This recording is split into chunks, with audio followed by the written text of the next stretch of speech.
Number 1 says if the formula weights of potassium 39, nitrogen is 14, oxygen is 16, then the molecular weight of potassium nitrate is what? So formula weight, as hopefully you know, is simply the sum of the constituent atomic weights. Very straightforward concept. In this case, we have potassium nitrate, which I like to lay it out like this. Formula weights based on potassium, nitrogen, and 3 oxygens. Now, I typically round off to the nearest whole number and then substitute and add the values.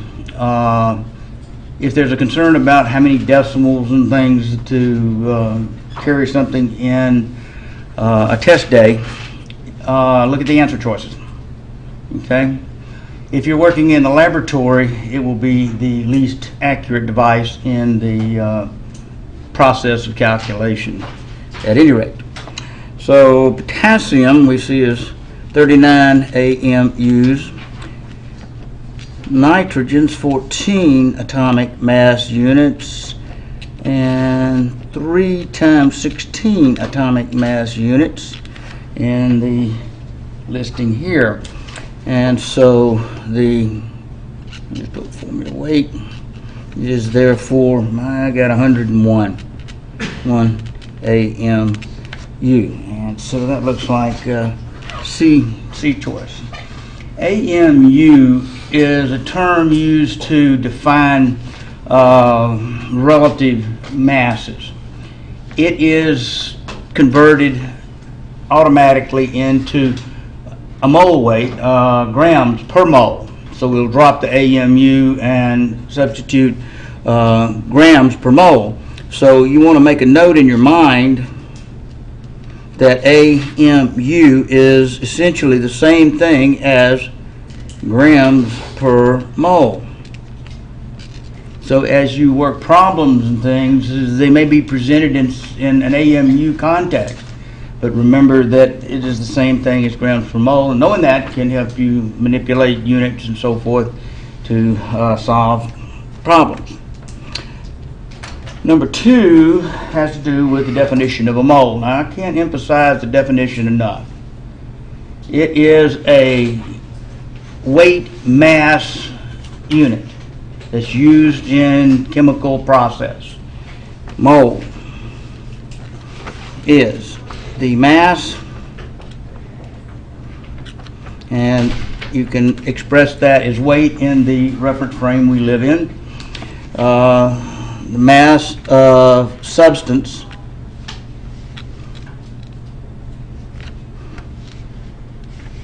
containing 1 Avogadro's number of particles.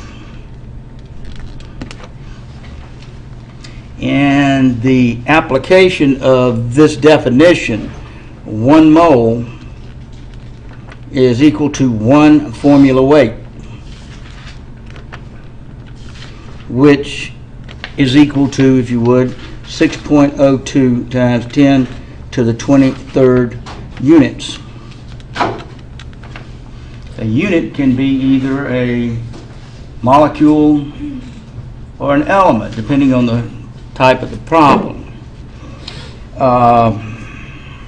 In this particular problem, both formula weight and 602 times 10 to the 23rd are the answers to it, but I want to say a couple of other things about the idea of the mole concept. You're going to run into this on exams also. If you are given, say, K2 potassium carbonate, for whatever reason, right there, you have to look at this in a couple of 3 ways, depending on the way the problem comes to you. One is the entire molecule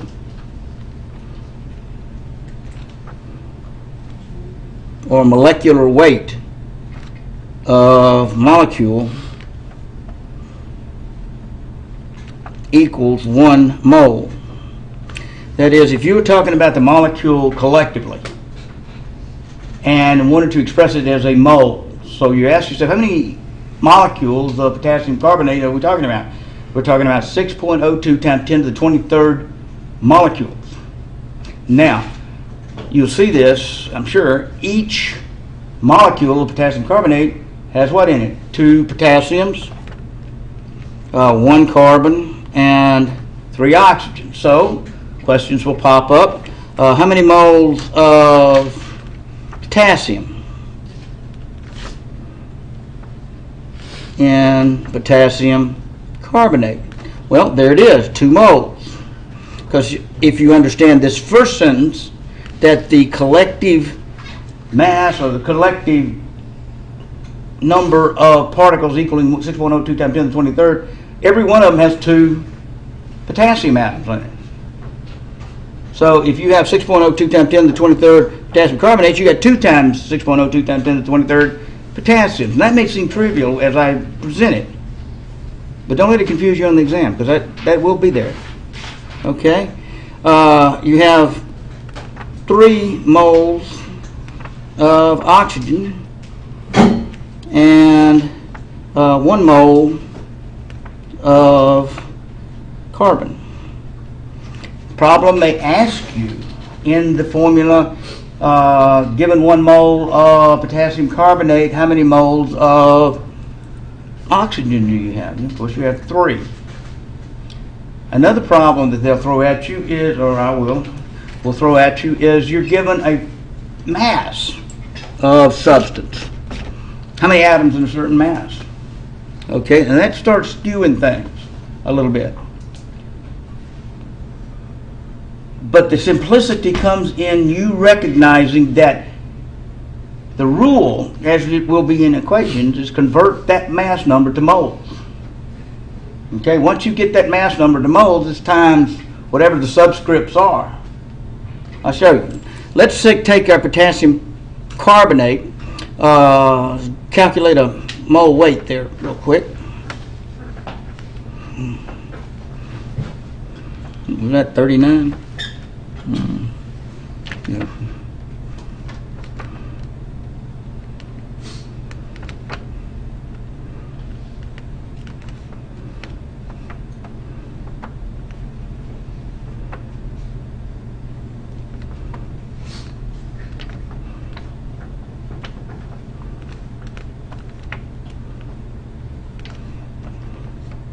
Let's see, we got the range 16, 17, 18, 5, 6, 7, 9, 10, 11, 12, 13 grams per mole. So there's your mole weight of the K2CO3 right there.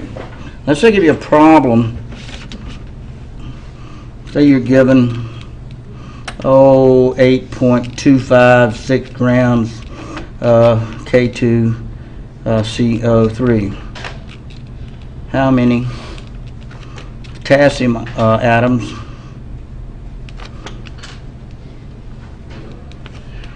in 8.256 grams of K2CO3?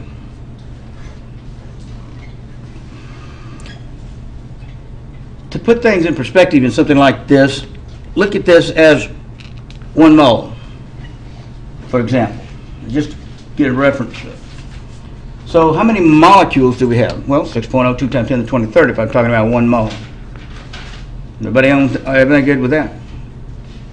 Now, the next question is, how many potassium atoms do I have in that 1 mole? Well, I double it, 2 times. So every one of the potassium carbonates has 2 potassiums, right? And so if I have 1 Avogadro's number of potassium carbonates, then I'm going to have 2 Avogadro numbers of potassium. Okay? In the problem I've given you, if you determine the moles of potassium carbonate in this. And look at the formula. And you want the moles of potassium. Okay? All right?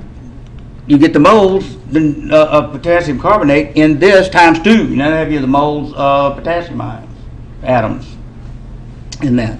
So let's get that first. So moles of K2CO3 is 8.256 over the 138 grams per mole. Notice your units. Be conscious of your units when you work problems. Okay?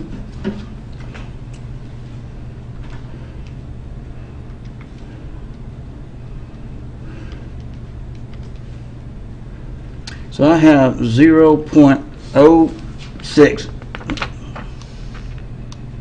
mole K2CO3.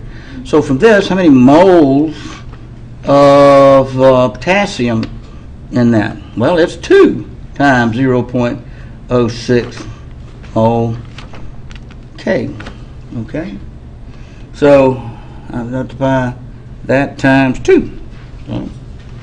And so I have 0.12 mole potassium atoms.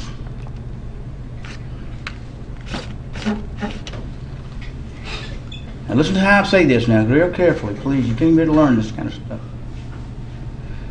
If 1 mole contains 602 times 10 to the 23rd, 1 mole, what does a tenth of a mole in the number of atoms have? 1/10 of that, right? Does that make sense? Well, that's what you're fixing to do. You're taking 0.12, okay, of the 602 times 10 to the 23rd. Because that's how many you just calculated the moles of potassium atoms. So the number, K atoms, in the specified mass, see, I went from mass to moles, compound, and then moles of element, and then times Avogadro's number, and that gives me the number of atoms. So the number of potassium atoms would be 0.12 times 6.02 times 10 to the 23rd potassium atoms. And that, now you will have that on the test, I assure you. How many atoms are in this given so much weight? What do? Start with the moles of the substance and look and see if they have subscripts. Okay? And find out how many moles of the particle. Then the last thing you do is multiply it times Avogadro's number. That'll give you the particle numbers. Everybody good? Kind of, sort of?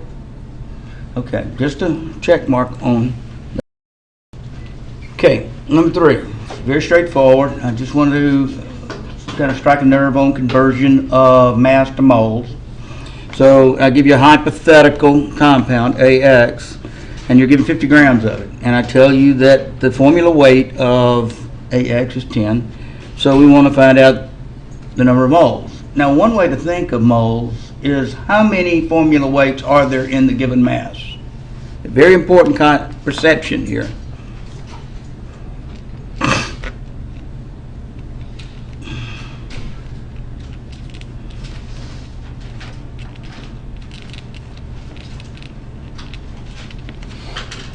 Now, as trivial as it sounds in the light of what we're about to do, when you get into more complex problems, when they have a number of variables going on in it, this will be very important, because the rule that I'm going to just pound you to death with is convert that, whatever data you have, convert it to moles, if it's not already in moles.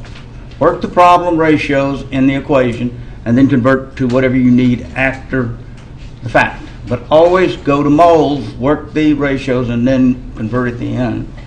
So here is how many formula weights. Well, there's the formula weight, and there's your mass. So it's mass over formula weight.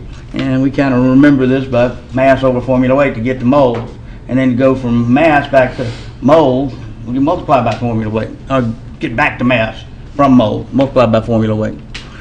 So we have 50 grams over 10 grams per mole. Of course, that's 5 moles. Now, be conscious of the units and how those work. I put that in there deliberately so I can make a point out of it. If you carry your units into the problem, you can kind of see the algebra in those, and sometimes it can carry you through the problem and help you along there. In number 4, I gave you an equation. Okay, with this iron nitrate, iron 3 nitrate if you have to be specific, iron 3 nitrate and sodium carbonate, we're to obtain sodium nitrate and iron carbonate as the driving force in here. How many moles of the iron carbonate? Now, I like to just kind of put notations next to the equation that I use, just numbers or givens, so forth. You'll find me also writing formula weights above, doing calculations on the side, and then I'll write it up there over the formula to kind of give me a place to remember it. Okay, how many moles of iron carbonate will the following reaction produce from 4 moles of iron nitrate? So we've given 4 moles of the iron nitrate, and they say this is in an excess. Now, it's very important that you understand the importance of excess. Excess means if you have a lot of this particular substance in comparison to the first one here, iron nitrate, then you're assured to react out all of the iron nitrate. That's the issue. If you do, then you will get a quantitative theoretical yield of this product of interest on the end down here. So what does the equation tell you? It is the most important item in a problem.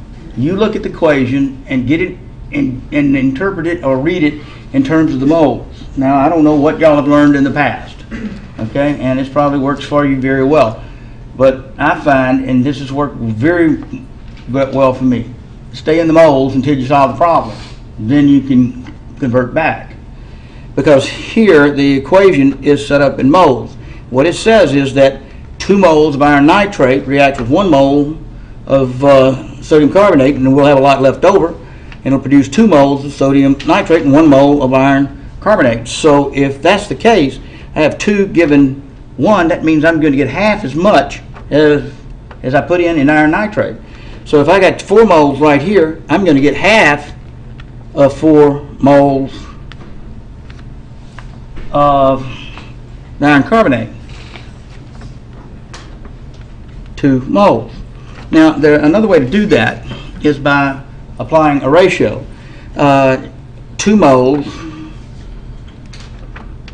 FeNO3 will give 1 mole of carbonate.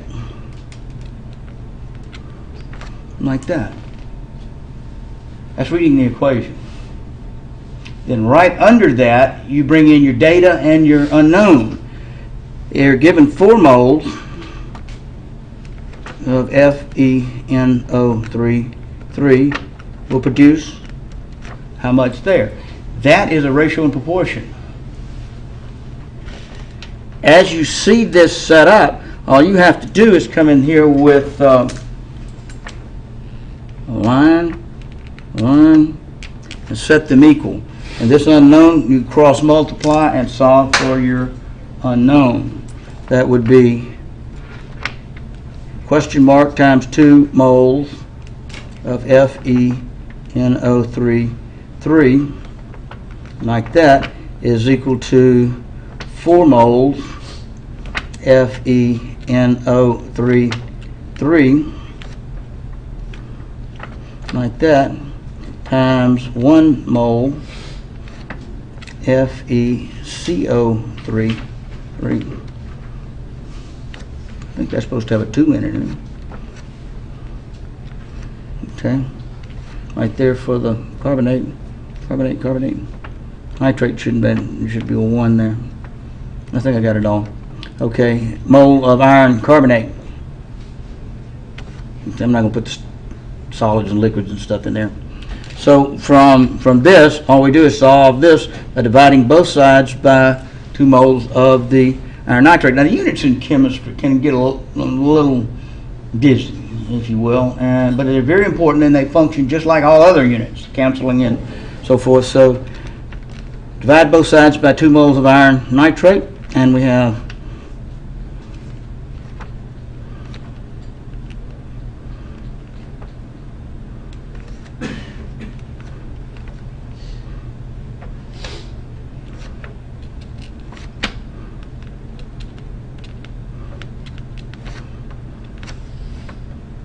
divided by 2 moles of FeNO3. Right there. That drops out. And our results, stringing this out so you can see it for whatever reason, times 1 divided by 2, and the only units left for moles of iron carbonate. Like that. Of course, that's 2 moles Fe2CO3. Of course, this is a very fundamental type of problem in the way we set it up. Up here, I showed you that we could do it by inspection based on just looking at the equation. You can see you're going to get half as much as you started with. Well, okay, divide by 2 and on you go. But if you need a more succinct method of approaching this kind of problem, then use the ratio and proportion. Some of you would use dimensional analysis, and that works very well. I just think it takes a little more time to do that, and I don't have time to teach you all of them, but whatever works for you, use it.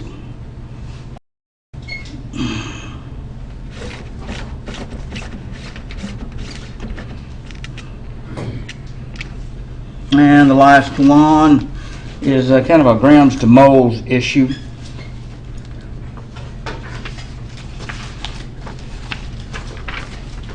And let me get that. Okay.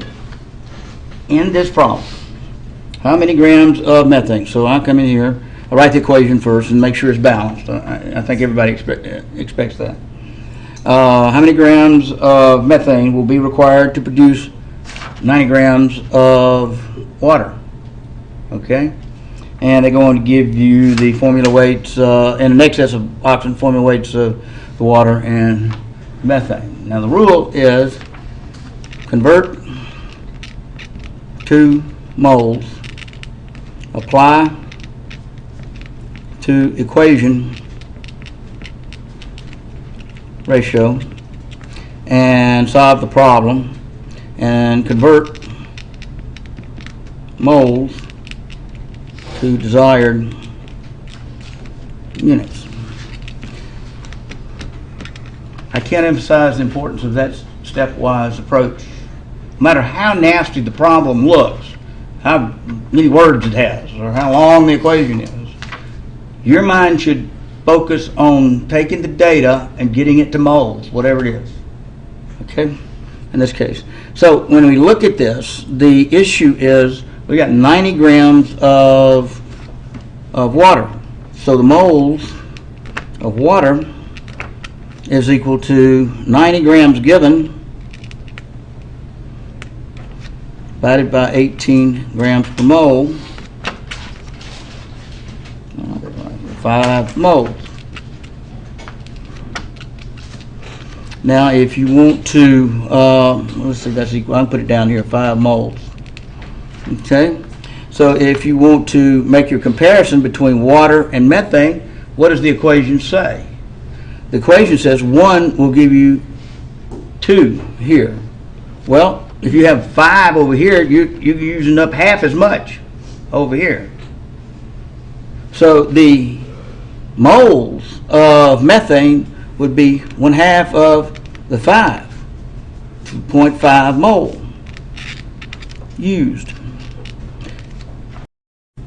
It's understood to be a 1 right there, and this is our focal point. From this, you want to make water. The focal point in the equation in standard form is the lowest whole number ratios, right? You can scale it up, you can scale it down, whatever you want to do. But the standard equation always gives you the desired reaction ratios, and that's what you're trying to learn. Now, in this particular case, we had 90 grams, 5 moles, so we're really scaling this thing up some. And so when we look at this side, it's half as much as we're going to produce. So I'll just simply take that and divide it by 2. that is the water moles, and divide by 2. Now you can do it in a ratios, in that 1 mole CH4 will give 2 moles of H2O. How many moles CH4 will give 5 moles? And shorten this thing up, 1 over X is equal to 2 over 5, and that'll give you X to equal 5/2 mole, which is 2.5 mole. Now the problem asks you in grams. Now you got the answer in moles. How do you get the grams? Simply multiply by formula weight.